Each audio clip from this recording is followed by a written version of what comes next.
Здравствуйте, уважаемые телезрители! В очередном выпуске программы «Маршрут» мы будем говорить о башенном комплексе Кост.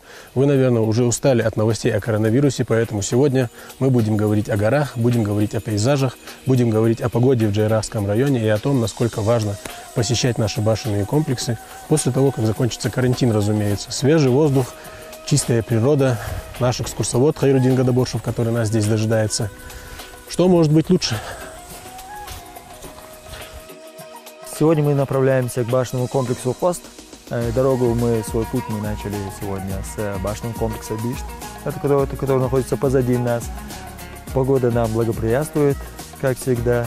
И сегодня уже, как ты уже изначально сказал, новости о коронавирусе. Это негативные новости изрядно всем поднадоели.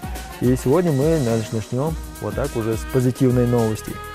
То есть башенный комплекс Кост, он расположен на высоте 1700 метров над уровнем моря и находится на отроге, таком уже чистом поляне, откуда уже видно с трех сторон открываются очень красивые виды.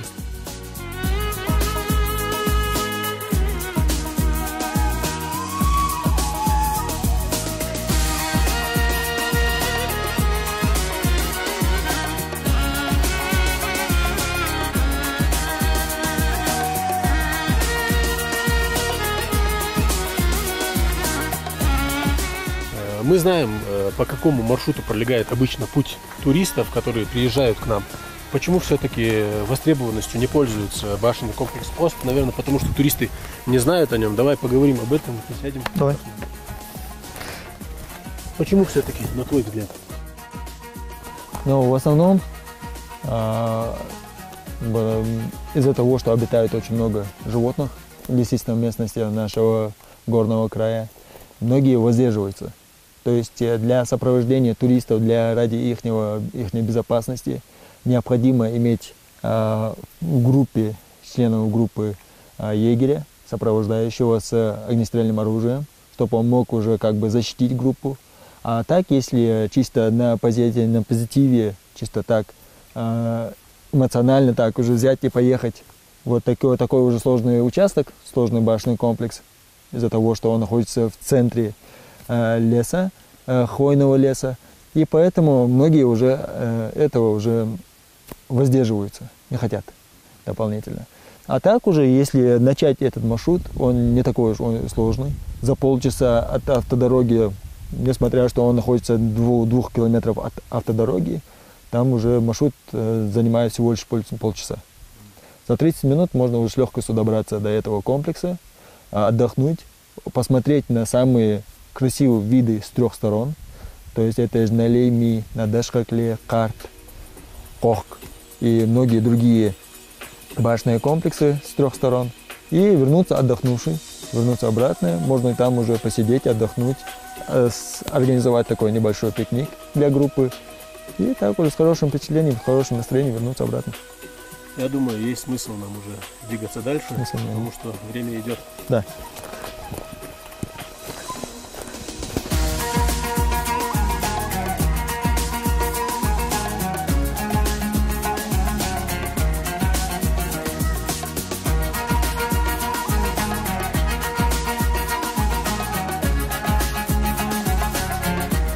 В своих предыдущих передачах мы неоднократно говорили о том маршруте, который преодолевают туристы, которые посещают горную Ингушетию, примерно 95%. Это, разумеется, тур по перевалу Цейлуам. Они едут на башенный комплекс Эгикал, храм Тхабай-Эрды и башенный комплекс Вовнушки. Этим, пожалуй, и ограничивается в абсолютном большинстве посещения туристами горной Ингушетии. И, к сожалению, многие башенные комплексы, такие как, например, Кост, к которому мы сегодня направляемся, остаются без внимания. Хотя они заслуживают не меньшего внимания, чем, опять же, те же разрекламированные Вовнушки. Не без причины, разумеется, но что есть, то есть. И опять-таки, надеюсь, хоть немного наша передача сподвигнет и наших жителей, и туристов, которые, возможно, в перспективе посетят горную Ингушетию, на посещение именно этого малоизвестного башенного комплекса. Вообще, малоизведанных башенных комплексов в горной Ингушетии хватает. Это, опять же, башни двух соперниц, Земгала. Несмотря на то, что в конце концов вы приходите только к 2 башням, это не говорит о том, что путь туда неинтересный. Например, даже здесь вроде бы казалось, в равнинной Ингушетии даже снегом уже и не пахнет, скажем так. А здесь снег на некоторых участках все еще лежит. Это опять-таки из-за того, что много деревьев здесь. Тропинка, не сказать, что очень утоптанная. Больше здесь ходят в большинстве своем пограничники. Но опять же, это опять-таки стимул для нас, для того, чтобы мы посещали эти башенные комплексы. Не обязательно представителям тейпа рода Костоевых посещать. Любой человек, представитель Республики Ингушетия, да и турист, который пожелает, может сюда приехать, разведать обстановку, узнать, в каком состоянии находятся эти башенные комплексы. Об этом, кстати, отдельно поговорим с нашим экскурсоводом после того, как догоним его. Он, как всегда, вырвался далеко вперед. Ему не привыкать путешествовать по горной Ингушетии. А мы уже за пару недель вынужденного отсутствия здесь чуть-чуть поотвыкли. Давайте прибавим шагу.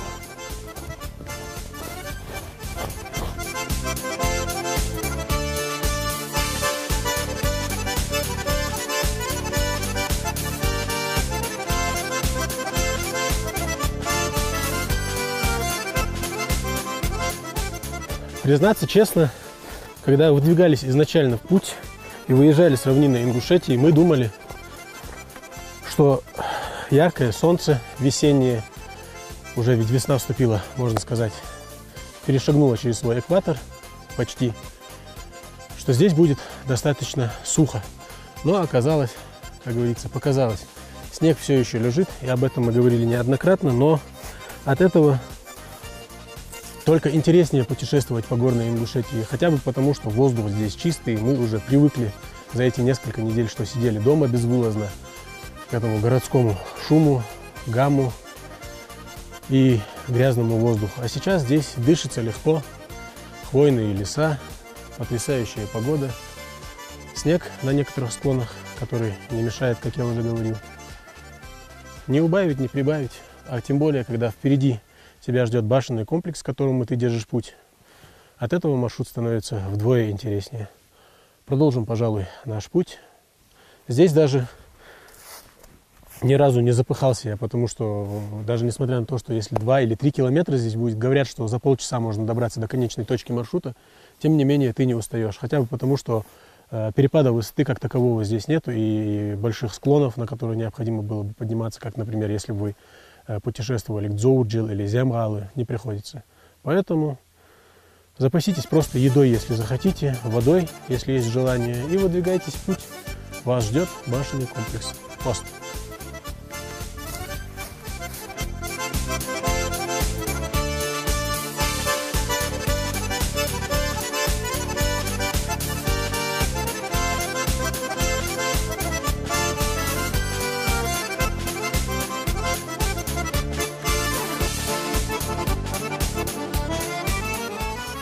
Чем-то маршрут на башенный комплекс Кост напоминает наш прошлогодний путь к башням Гадаборж.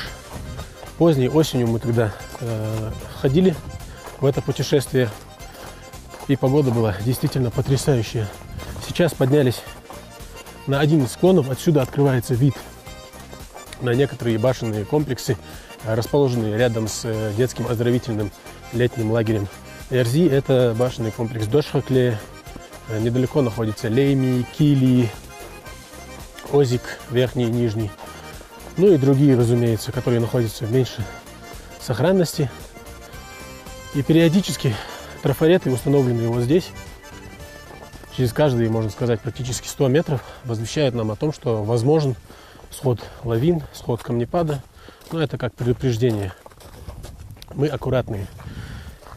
И я думаю, сможем убежать, если что. Ну, я шучу, разумеется. Спустя примерно минут 10-15 от начала нашего путешествия мы должны выйти на ровную поляну. Оттуда уже будет открываться вид на башенный комплекс Кост. Я сам здесь еще не был, если честно. Но если верить информации в интернете, именно так все и будет. Посмотрим, насколько соответствует эта информация действительности уже после того, как пройдем этот маршрут до конца. И вновь вступаем на территорию, где все еще не растаял снег. Моя весенняя обувь спасибо мне точно не скажет. Продолжаем путь.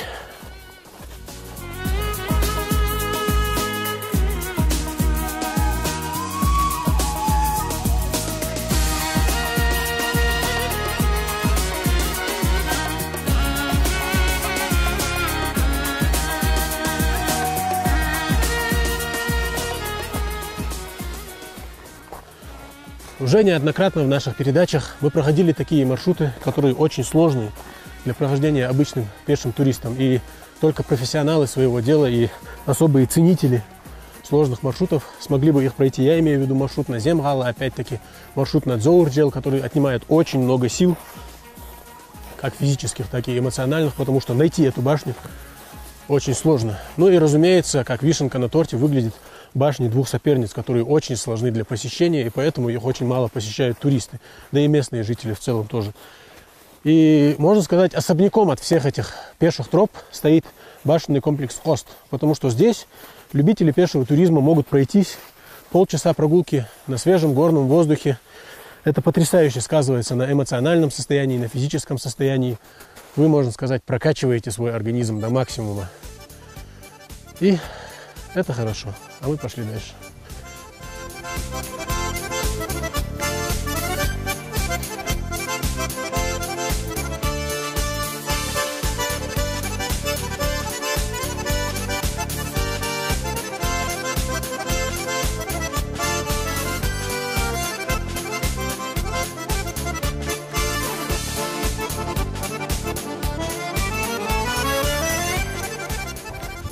Итак, уважаемые телезрители, последние, назовем их сотни метров перед башенным комплексом Хост. Мы этот путь прошли практически без осложнений, да вообще без осложнений, будем объективны, потому что абсолютно несложным получился этот участок нашего маршрута. И мы видим, что территория башенного комплекса огорожена. Это сделано, возможно, для того, чтобы, хотя не знаю, есть ли здесь бродячий скот, но в абсолютном большинстве башенных комплексов есть такая проблема, что скот оставляет после себя, назовем, мусор, продукты своей жизнедеятельности, которые очень не к месту смотрятся рядом с башнями. Посмотрим, в каком состоянии сейчас находится башенный комплекс Хост. Буквально в течение 2-3 минут, я думаю, доберемся к нему. А пока что насладимся опять-таки чистым воздухом. И здесь солнце светит гораздо ярче. И видим, что тропа практически высохла, потому что здесь фактически деревьев нет. И это говорит о том, что путь гораздо легче. Мягкая почва под ногами, практически не утопающая в грязи, потому что грязь здесь фактически и нет. Поэтому очень интересно идти. Продолжаем.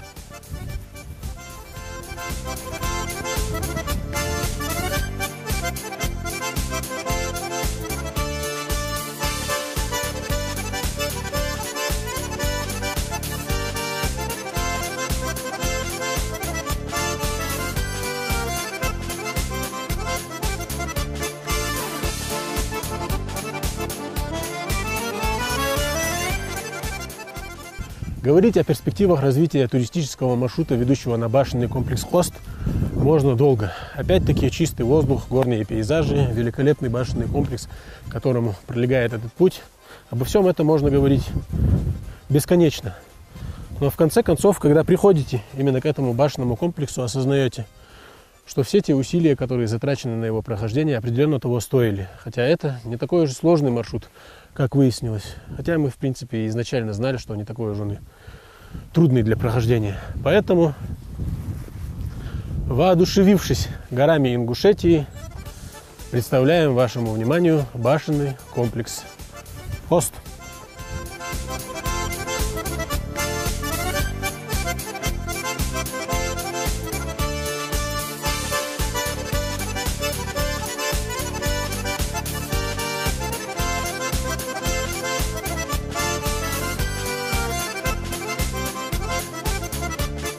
Башня находится на отроге горы Цейлом, то есть Гойконг, и находится уже практически в хорошем руинированном таком состоянии. То есть в свое время жители этого башенного комплекса добывали медные руды, и в дальнейшем использовали для использования для патронов, для огнестрельного оружия. И в основном сейчас этот маршрут еле такой заметный, малопосещаемый из-за того, что находится уже при границе с грузинской территорией, с Грузией, и поэтому сюда уже очень мало людей, кто решается сюда попасть, сюда прийти. Но, по-видимому, сейчас изначально мы свой путь начали с башенного комплекса Бишт, и довольно, не то чтобы за полчаса, можно было и за 15 минут сюда мы уже добрались. Не такая уже большая дистанция.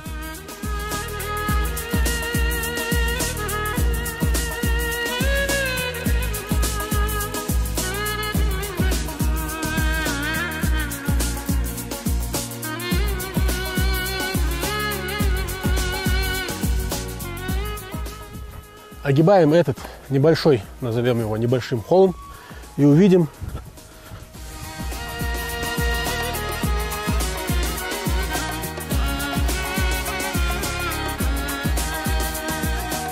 вершину Цейлам.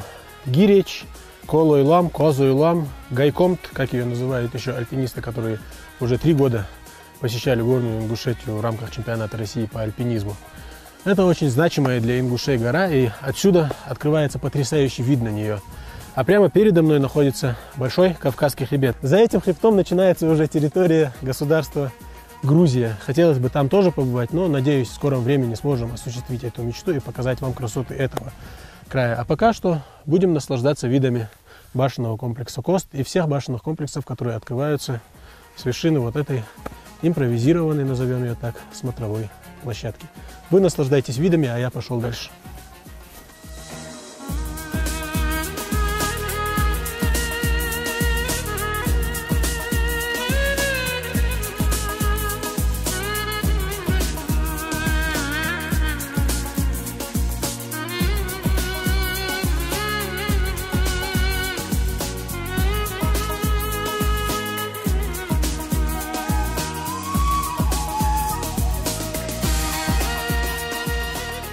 Вокруг открывается незабываемый такой вид, очень красивый, на Кавказский хребет, главный Кавказский хребет. И дополнительно на все другие башни, башенные комплексы, которые располагаются вокруг этого комплекса. С этой возвышенности видно Лейми, Эгикал, Оздик, Бархане, Дашхакле. И эти башни специально находятся близко друг от друга на визуальной видимости для того, чтобы во время нападения в те времена очень легко можно было уже передавать сигнал от башни к башне.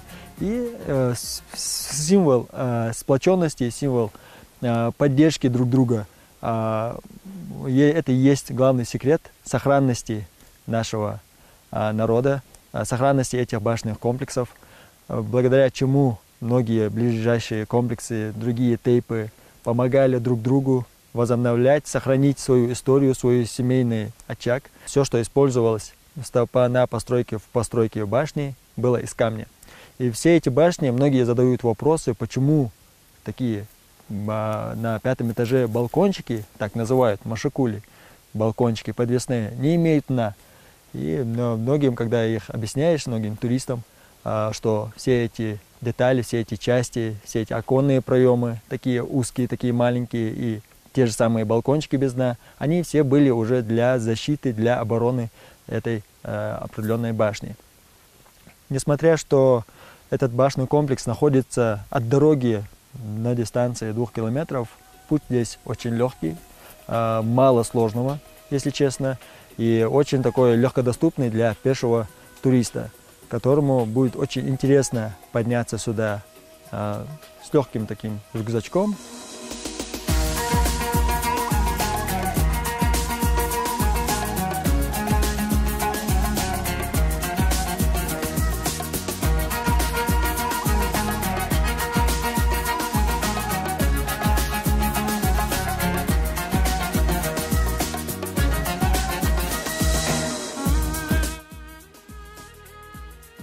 Множество туристов, множество людей, которые к нам приезжают, даже сами местные жители, им интересны сами пешие маршруты.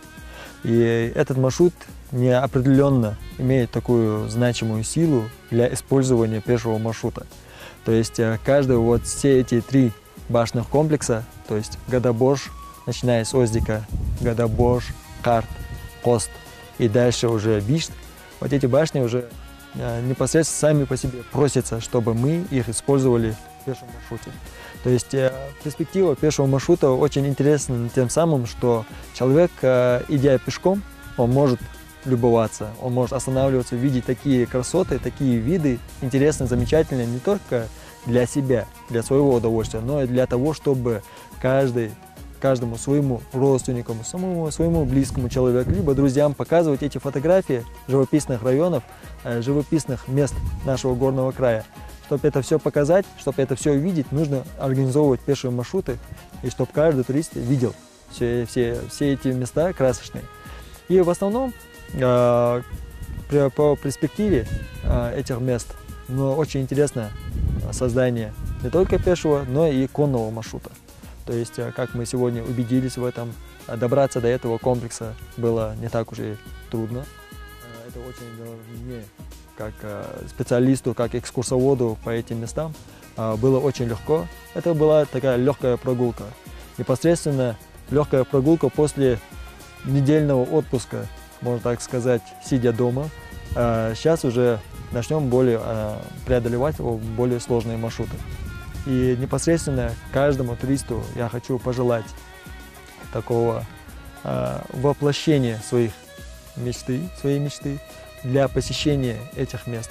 То есть много людей, которые мне звонят, которые связываются со мной через Инстаграм, через интернет, которые мне говорят, что очень хотят приехать, посмотреть все эти башенные комплексы не на 1 день, не на 2 дня, как я многим советую. Они уже хотят на месяц приехать, берут с собой палатки и дополнительно у меня просят разрешения, чтобы они могли переночевать возле каждой башенного комплекса, чтобы поставить свои палатки.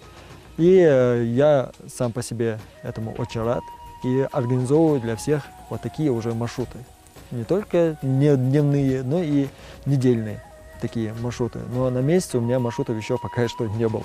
Но надеюсь, они в скором будущем будут, так как наш туризм, наш горный край очень так процветает в этом плане.